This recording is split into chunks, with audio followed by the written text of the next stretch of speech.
दिव्यपुरी आध्यात्मिक केन्द्रबाट सञ्चालित युट्युब मार्फत प्रसारण भइरहेको दिव्यपुरी टिभीमा यहाँहरूलाई स्वागत छ। सेवन्तिका बकुल चम्पक पाट लाब्जै पुन्नाग जात करवीर रसाल द्रोणै बिल्व प्रवाल तुलसी दलमाल तिभी तुम पूजयामि जगदीश्वर मे प्रसीद।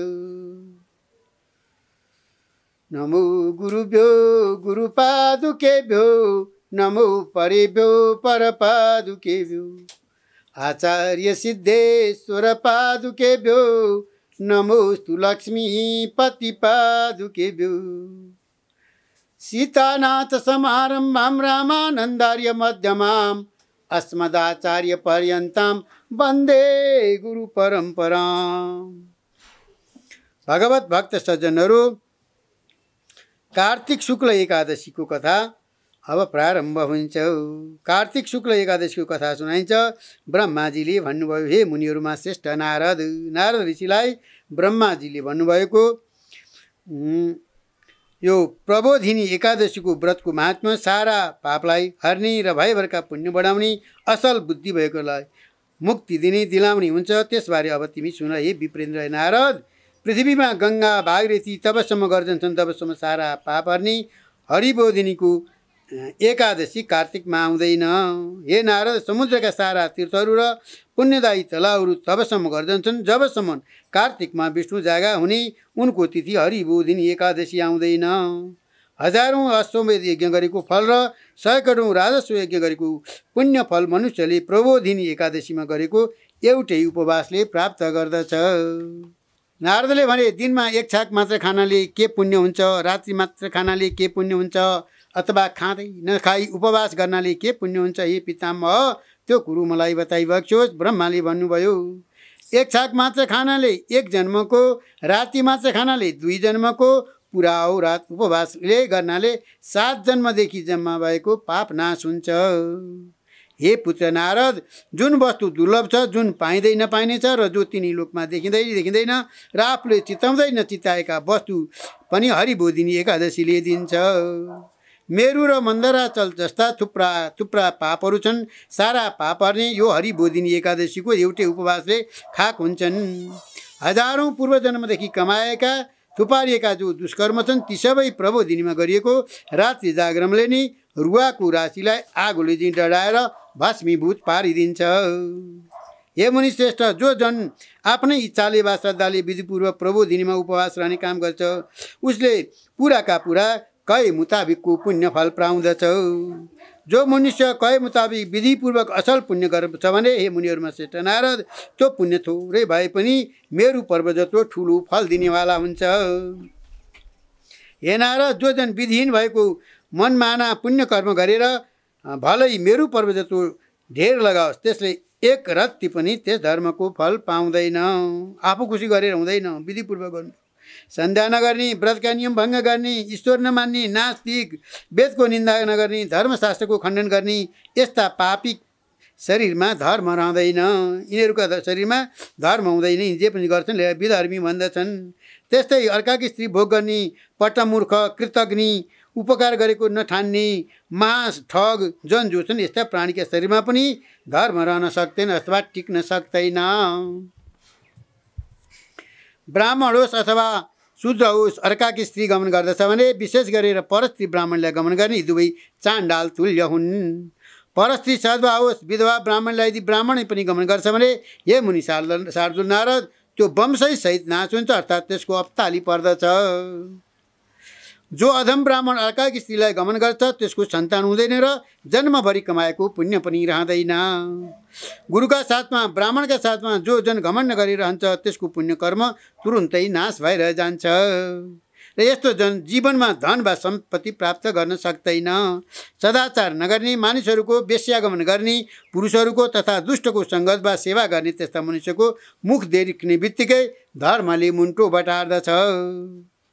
हे श्रेष्ठ राजा, जो जन पतित नीचहरूका साथ सङ्गत गर्छ तथा उसको घरमा गइरहने गर्छ त्यस्ता जन अवश्य नै नरकमा जान्छन्। पापीहरूको त घरमा पनि नजानु भनेको छ। हे बाबु नारद, स्वागत आसन भोजनले जुन मनुष्यहरूको धर्म नष्ट भएको छ तिनीहरूको कीर्ति, आयु, सन्तान र सुख सबै नष्ट हुन्छ।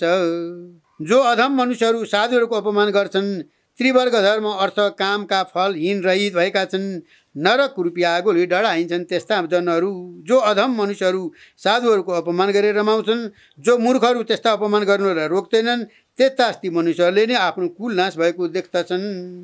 भ्रष्ट आचार विचार हुने, जनको चुगुलखोल गर्ने, महामूर्ख सडको शरीरले जतिसुकै दान हवन गरे पनि त्यसको असल गति कदापि हुँदैन। त्यसकारणले मनुष्यले आफ्नो कल्याण नहुने तथा लोकद्वारा निन्दा गरिने कुनै पनि काम नगर्नु। सबैले सदाचारी भएर रहनु, सदा धर्म नाश हुँदैन। सदाचारी भए बस्यो भने आफूले कमाएको धर्मको नाश हुँदैन। जो मानिसहरू तन मनले म प्रबोधिनीको व्रत गर्छु भन्ने ध्यान गरिरहन्छन् अर्थात् चिताइरहन्छन्, त्यस्ता जनको 100 जन्म पहिलेको पाप बिलाएर जान्छ, नाश हुन्छ। गर्छु भन्दा मात्रै पनि गर्दा त कस्तो होला। जो जन प्रबोधिनीको रातभरि जागरण गर्छन् त्यस पुण्यले बितेका आउने र भइरहने अर्थात् पछाडिका अगाडिका र वर्तमान 10,000 आफ्ना वंशलाई तुरुन्तै विष्णुलोकमा पुर्याउँछन्। अनि पूर्वका कर्मले उत्पन्न भएका नारकीय दुःखहरूद्वारा छुटेका उसका पितृहरू खुसी हुँदै साजधाजका साथ विष्णुलोकमा निवास गर्न पाउँदछन्। जुन जनले ब्रह्महत्या आदि घोर पाप गरेर पनि यदि उसले प्रबोधिनीको रातभर जागरण गर्यो भने उसका सबै पाप धोइएर हे मुनि त्यो जन निष्पाप हुन्छ। जागरणको यति ठुलो महत्त्व छ। एकादशीमा पनि जागरण बस्नुपर्छ, भगवान्लाई अत्यन्तै प्रिय छ जागरण। जुन पुण्य विधिपूर्वक गरिएका अश्वमेध आदि यज्ञहरूले पनि पाउन कठिन छ, त्यो पुण्य फल प्रबोधिनीमा व्रत पुरा गर्दा रातभर जागरण गर्यो भने सजिलैसित प्राप्त हुन्छ। समस्त तीर्थहरूमा डुबुल्की मारेर नुहाएर तथा गाई सुन जग्गा दान गरेर पनि त्यति ठुलो पुण्य पाइँदैन। त्यो ठुलो पुण्य फल हरिबोधिनीको रातभर हरिको कीर्तन गर्दै जागरण गरेर पाइन्छ। हे मुनि हे शार्दुल मुनि श्रेष्ठ नारद, त्यही नि पुण्यात्मा जन्मिएको, त्यसले आफ्नो कुललाई पवित्र पार्दछ र कार्तिक महिनामा हरिबोधिनीको विधिपूर्वक व्रत पूजा जागरण गरेको छ जसले त्यो मनुष्यहरूको मृत्यु निश्चित छ, त्यस्तै एक दिन धन नाश हुनु पनि निश्चित छ। हे मुनिश्रेष्ठ, यस्तो कुरो जानेर अवश्य नि विष्णुको दिन हरिबोधिनीको व्रतको पूजा जागरण गर्नै पर्दछ। तिनी लोकमा जो कोही यानी भयभरका तीर्थहरू जान्छन् ती सबै तीर्थहरू त्यसका घरमा सदा रहन्छन्। जो जन राम्रोसित विधिपूर्वक प्रबोधिनीको व्रत गर्दछ, सारा कर्मलाई त्यागेर पनि चक्रपाणी हरि भगवानको प्रसन्नताका लागि अर्थ हरिलाई प्रसन्न खुसी पार्नका लागि अत्यन्त सुन्दर यानी अति उत्तम हरिबोधिनी एकादशीको व्रत कार्तिकमा गर्नु पर्दछ।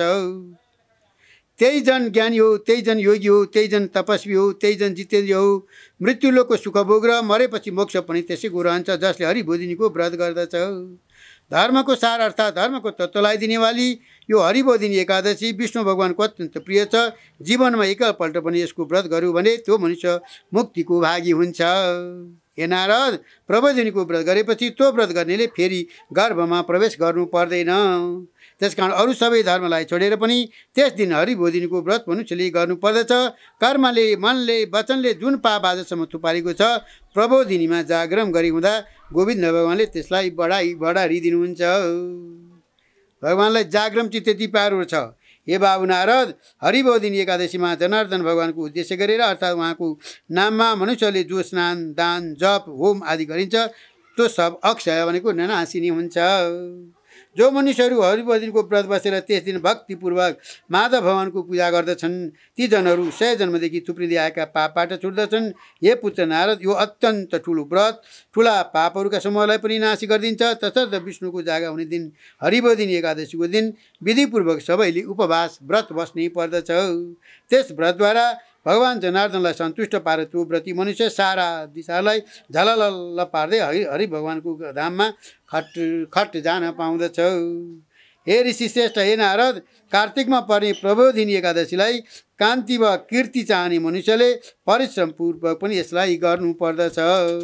हे बाबु नारद, बालककालमा यौवन अवस्थामा तथा बुढो भएपछि जुन पाप सैकडौँ जन्मदेखि गरेर थुपारिएका छन्, पाप थोरै होस् अथवा धेरै होस्, हे मुनिहरूमा श्रेष्ठ नारद, सुकेको पुरानो होस् वा गिलो ताजा होस् अथवा एकदम गुप्त पाप होस्, त्यो सबै पापका हरिबोधिनी एकादशीका दिन भक्तिपूर्वक गोविन्दको पूजा गर्यो भने त्यो पूजनले सफा पारेर पखालिदिन्छ।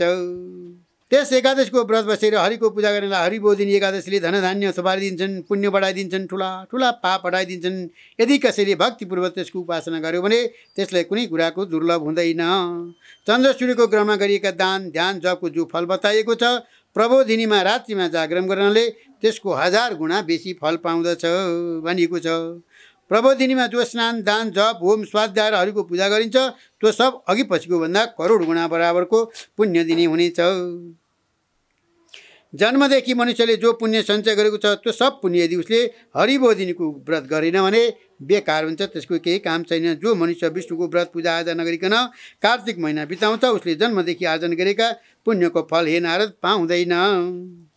हे विप्रेन्द्र श्रेष्ठ ब्राह्मण नारद, त्यसकारण तिमीले परिश्रमपूर्वक पनि सबै कामना यानि चाहेको कुरा पुरा गरिदिने देवताहरूका पनि देवता जनार्दन भगवानको उपासना व्रत गर्ने गर। विष्णु भक्तिमा तत्पर रहने जो कुनै व्यक्तिले पनि कार्तिकभरि अर्काको अन्न त्याग्नुपर्छ, खानुहुन्न। हे बाबु नारद, कार्तिकमा अर्काको अन्न नखानाले चान्द्रायण प्राश्चित्त गरेको फल प्राप्त हुन्छ। परान्न भोजन निषेध गरिएको छ कार्तिकमा। कार्तिकमा शास्त्रका कथा भन्नाले सुन्नाले मधुसूदन भगवान जस्तो प्रसन्न हुनुहुन्छ, त्यस्तो प्रसन्न अरू यज्ञ वा दान हात्ती घोडा दानले पनि हुँदैन। जो मनुष्य कार्तिकमा एकै श्लोक वा आधा श्लोक एकै पाउ पनि विष्णुको कथा लाउँछन् अथवा सादा दान भएर सुन्छन् त्यो कथन श्रवणले गर्दा गोदान गरेको फल प्राप्त हुन्छ। कार्तिक महिनामा सबै मनुष्यहरूले अरू धर्म कर्म छोडेर मेरा मूर्तिको सामु रही हे मुनि सधैँ सत्शास्त्रको अवलोकन वा सुन्ने काम गर्नुपर्छ। पढ्न सकिँदैन भने अरूले पढेको शास्त्र सुन्नु पर्दछ। हे मुनि श्रेष्ठ, कल्याणार्थ वा लोभ बुद्धिले अर्थात् द्रव्य लाभका लागि पनि जो मनुष्य कार्तिकमा हरिको कथा कञ्च वा सुन्छ त्यसले आफ्ना 100 कुल वंशलाई उद्धार गर्दछ। जो मनुष्य दिनौँ शास्त्र पुराणदै सुनेर कार्तिक महिना बिताउँछ उसले आफ्ना सारा पापलाई डढाउँछ र 10,000 यज्ञ गरेको फल प्राप्त गर्दछ। जो मनुष्य नियमपूर्वक चतुर्मासभरि नै विष्णु भगवानको कथा सुन्ने गर्छ, विशेष गरेर कार्तिकमा अवश्य सुन्ने गर्छ भने उसले 1000 गाई दान गरेको फल पाउँछ। हे मुनि नारद, हरिको जाग्ने दिन हरिबोधिनीका दिन जो मनुष्य हरिको कथा भन्न आउँछ साथै दीपवाली भूमिको दान गर्दा जो फल पाइन्छ त्यो फल उसले पाउँछ। हे मुनि शार्दूल नारद, भगवान विष्णुको दिव्य कथा सुनेर जो जन कथावाचक पण्डितलाई आफ्नो साग अनुसार पूजा गर्छ तिनलाई सनातन लोकमा बास मिल्दछ। पिता ब्रह्माको यस्तो वचन सुनेर नारद मुनिले फेरि भने, हे देवतामा श्रेष्ठ पिताजी, सृष्टि मात्रका मालिक, अब मलाई एकादशीको व्रत गर्ने विधान बताउनु हो। विधिपूर्वक व्रत गर्दा जुन प्रकारको फल प्राप्त हुन्छ त्यो कुरो बताउनुहोस्। नारदको वचन सुनेर ब्रह्माले भन्नुभयो, ब्रह्मा, हे दिव्योत्तम नारद, एकादशीको दिन बिहानै ब्रह्म मुहूर्तमा 2 घडी राति रहँदै उठेर सूचीपूर्वक दत्युन लगाउनु पर्दछ। नदी पोखरीमा कुवामा बापीमा नभए घरैमा पनि नुहाउनु पर्छ अनि भगवान केशवको पूजा गरेर त्यसपछि हरिका चरित्रको कथा सुन्नु पर्दछ। हे महाभाग भाग्यमानी नारद, त्यसपछि नियमका लागि हात जोडेर मन्त्र उच्चारण गर्नु। हे हरि, एकादशीको दिन राहार बसेर आउने अर्को दिनमा मात्र म खानेछु। हे पुण्डरीकाक्ष, हे अच्युत, मेरो शरण रक्षक हुनुहोस् भनी देवताहरूको पनि देवता चक्र धारण गर्ने विष्णु भगवानको ध्यान गर्दै यो मन्त्र भनेर त्यसपछि श्रद्धा भक्तिपूर्वक प्रसन्न चित्त भएर उपवास अर्पण गर्दै विष्णु भगवानको नगी चाहिँ रहेर हरि कीर्तन गर्दै रातभर जागरण गर्नु। हे मुनि, त्यो दिन रातभरि हरि विष्णुका नाममा गान बजान नाच कीर्तन हरिकथा श्रवण आदि जो गर्छन् त्यो पुण्यात्मा पुरुष तुरन्त तिनी लोकमा माथि रहन्छ। कार्तिकको हरिबोधिनीमा धेरै धेरै फुल, धेरै फल, कपुर, अगुर, कुमकुमहरूले हरिको पूजा गर्नु पर्दछ। हे मुनि श्रेष्ठ नारद, हरिको बार प्रबोधिनी एकादशीको दिन नित्य साष्ट किपात नगरिकन पूजाआजा गर्नु, लोभ नगरिकन, किनकि यस दिन गरेको पुण्यको फल असङ्ख्यत गनि नसक्नुको हुनेछ। प्रबोधिनीमा जागरण गर्दाखेरि रातभरि नै जसो नाना प्रकारका राम्रा फलफुलहरूको पूजा गर्नु। बिहान शङ्ख जल चन्दन फुल दुध दही चिनी घिउ मह हालेर पूजा गरी जनार्दन भगवानलाई अर्घ दिनु। जो पुण्य समस्त तीर्थहरूमा नआएर सब प्रकारको दान गरेर पाइन्छ त्यसको करोड गुणा फल प्रबोधिनीमा अर्घ दिँदा पाइन्छ। त्यस दिन राम्रा राम्रा अगस्तीका फुलहरूले जो जन भगवान जनार्दनको पूजा गर्छ हे मुनिश्रेष्ठ त्यस्तो पुण्यात्मालाई साक्षात् इन्द्रले पनि हात जोड्छन्। हे विप्रेन्द्र नारद, तपस्याले तुष्ट पारिएका हरिले त्यो कुरा गर्नुहुन्न जो कुरो अगस्ती फुलहरूले सिँगारिएका ऋषिकेश भगवानले गर्नुहुन्छ। भगवानलाई अगस्तीको फुल चाहिँ अत्यन्तै प्यारो छ भक्तहरू। हे कली, हे नारद, कार्तिकमा कृष्णलाई बेलका पत्रहरूले पनि ठुलो भक्तिपूर्वक पूजा गर्दछन् भने ती सबैलाई मैले बताएको मुक्ति मिल्दछ। हे वत्स नारद, जो जन कार्तिकमा तुलसीका पत्र पुष्पले जनार्दन भगवानको पूजा गर्छन् तिनले 10,000 वर्षदेखि गरेका आफ्ना सारा पाप नाश गर्छन्। दर्शन गरिएकी, छोइएकी अथवा ध्यान गरिएकी, कीर्तन गरिएकी, स्तुति गरिएकी, रोपिएकी, सिन्चेकी, सधैँ पूजा गरिएकी तुलसी कल्याणकारी हुनेछन्। यी उक्त 9 प्रकारले जो जन प्रतिदिन तुलसीको भक्ति गर्छन् त्यस्ता जन हजारौँ करोड युगसम्म हरिको घर वैकुण्ठमा वास गर्न पाउँछन्। हे मुनि नारद, रोपिएकी तुलसीले जति जरा फैलाउँछ त्यति 1000 युगसम्म सुकृत पुण्य फैलाउन चाहिँ। हे मुनि नारद, जुन पुरुषद्वारा रोपिएकी तुलसी जबसम्म आफ्ना हाँगा बिगा सागा प्रसागाले उसका बिया पुष्प र पत्रले पृथ्वी तलमा बढिरहन्छन् ती पुरुषका कुलमा जो जन्मिएका छन्, जो पछि जन्मेछन् र जो बितिसके ती सब जनको 2000 कल्पसम्म हरिको घरमा वैकुण्ठमा वास हुन्छ। जो मनुष्यहरू कदमका फुलले जनार्दन भगवानको पूजा गर्छन् चक्रवाणी भगवान विष्णुका कृपाले तिनीहरूको यमालय अर्थात् नरक जानु पर्दैन। कदमको फुल देख्ने बित्तिकै नै भगवान केशव प्रसन्न हुनुहुन्छ। हे ब्राह्मण नारद, सबै कामना इच्छा पुरा गरिदिने हरि कदमले नि पूजा गरिएपछि त प्रसन्न भएर फुरुक्क पर्नुमा के आश्चर्य छ र। अनि फेरि वसन्त ऋतुमा पाटलाका फुलहरू गरुडध्वज भगवान विष्णुलाई अत्यन्त भक्तिपूर्वक जो जन पूजा गर्छन् त्यो जन अवश्य मुक्त हुन्छ। जो जन मौलासिरी अशोक कुसुमका फुलहरूले जगतपति विष्णुको पूजा गर्छन् ती जन तबसम्म चन्द्र सूर्य रहन्छन्, तबसम्म शोक सुरता रहित हुन्छन्। हे विप्रेन्द्र नारद, जो जन सेता बराता पहेँला करवीर कनेरका फुलहरूले जगन्नाथ भगवानको पूजा गर्छन् तिनका उप भगवान केशव 4 युगसम्म प्रसन्न हुनुहुन्छ। जो मनुष्यहरू केशव भगवानका उप आँपका मन्जरीहरू चढाउँछन् ती भाग्यमानी जनहरू 1 करोड गाई दान गरेको पुण्य पाउँछन्। आँपका मन्जरी भगवानलाई कति प्यारो छ त हेर्नुहोस् त। भगवानका उप जो जन हरिको पूजा गर्दा यी दुबका मुन्टा चढाउँछन् उस मनुष्यले त्यस पूजाको 100 गुणा बेसी फल पाउँदछ। हे नारद, आफ्ना भक्तलाई सधैँ सुख दिने भगवान विष्णुलाई जो जनहरू समीका पातले पूजा गर्छन् तिनीहरूले महाघोर डरलाग्दो यममार्ग तरेर पार गरे भन्ने जान नरक जानु पर्दैन। समीले भगवानको पूजा गर्दाखेरि जो मनुष्यहरू वर्षा ऋतुमा चम्पकका बोटमा फुलेका चाँपका फुलले भगवान विष्णुलाई पूजा गर्छन् ती मनुष्यहरू संसारमा फेरि जन्म लिनु पर्दैन। हे विप्रति नारद, कुम्भी अर्थात् पाटलाको फुल जो जन जनार्दन भगवानलाई अर्पण गर्छन् हे मुनि नारद ती जनले 1 फल सुन चढाएको फल अवश्य पाउँछन्। जो जन पहिले केतकीको फुल भगवान जनार्दनलाई अर्पण गर्छन् त्यसले 1 करोड जन्मदेखि कमाइ गरेर थुपारेको त्यसको पाप गर्न गरुड भगवानले खाक पारेर डराइदिनुहुन्छ। कुमकुमको जस्तो रातो पहेँलो मिश्रित वर्णमा भएको तथा मग बास्न आउने सयपत्री गेदा फुलको कन भगवानमा जडाएर जो पूजा गर्छन् त्यो जन श्वेत दीपमा बस्न पाउँदछ। यस्ता प्रकारले भुक्ति मुक्ति दिने केशव भगवानलाई रातभर पूजा गरेर हे ब्राह्मण नारद, भोलिपल्ट बिहान उठेर प्रशस्त पानीले खलल्ल बग्ने नदी खोलोमा गएर स्नान गर्नु। त्यहाँ नुहाएर छन्दा गरेर पूजा गरेर प्रातःकालीन क्रिया सकेर अनि व्रतको पूर्णताका लागि ब्राह्मणलाई भोजन गराउनु, गुरुलाई श्रद्धापूर्वक भोजन गराउनु, चक्रपाणी भोजनको लागि भेटी दक्षिणा चढाउनु, श्रद्धासाथ ब्राह्मणलाई भ्यसी दक्षिणा दिनु, रात 1 छाक खानु। व्रती मनुष्यले ब्राह्मणलाई यथेच्छ भोजन गराएर अनि अरूले थपेको अरूले दिएको नखाने र चतुर्मासभरि मासु नखाने व्रत जो गरेको छ ती सबै कुराहरू दही मह दान गर्नुपर्छ। चतुर्मास फल मात्र खाएर बस्ने नियम छ भने फल दान गर्नुपर्छ। चतुर्मासमा जे बारेको छ ती सबै कुरा दान गर्नुपर्छ र चतुर्मासभरि खाने नियम गरेको मनुष्यले समाप्तिका दिन घिउका साथ भोजन दान गर्नुपर्दछ। चतुर्मासभरि नङ केस नकाट्नेले उसको ब्रह्म जुत्ता दान गर्नुपर्छ। नुन नखाने नियम लिएकोले व्रतको समष्टिमा चिनी दान गर्नुपर्छ। यसरी विभिन्न दानहरू गरेर हे राजन, कहिएका वस्तुहरूको नभएमा कहे अनुसारको आफ्नो गच्छ अनुसारको दान धर्म आदि गरेर अनि ब्राह्मणलाई ढोकेर बिदा दिनु, भोजन गर्नु। यस्ता प्रकारले चतुर्मासभरि जो वस्तु त्यागेको छ ती सबै समाप्तिको कामना गर्नु। हे राजेन्द्र, हे जो जन यस प्रकारले अभिन्नता अर्थात् बीचमा नछोडिकन चतुर्मासको व्रत समाप्त गर्छ कृतकृत हुन्छ फेरि मृत्युलोकमा मान्छे वा प्राणी भएर जन्मदैन, सधैँ विष्णु लोकमै रहिरहन्छ। हे मैपाल राजनी, सब कुरा विधिपूर्वक बताए बमोजिम गर्यो भने व्रत यानी चतुर्मासाको नियम परिपूर्ण हुन्छ। तर यदि व्रत गलत तरिकाले अर्थात् बेविधिले मनमानसित गर्यो भने त्यो व्रती अर्को जन्ममा मृत्युलोकमा अन्धो कोडी भएर जन्मनेछ।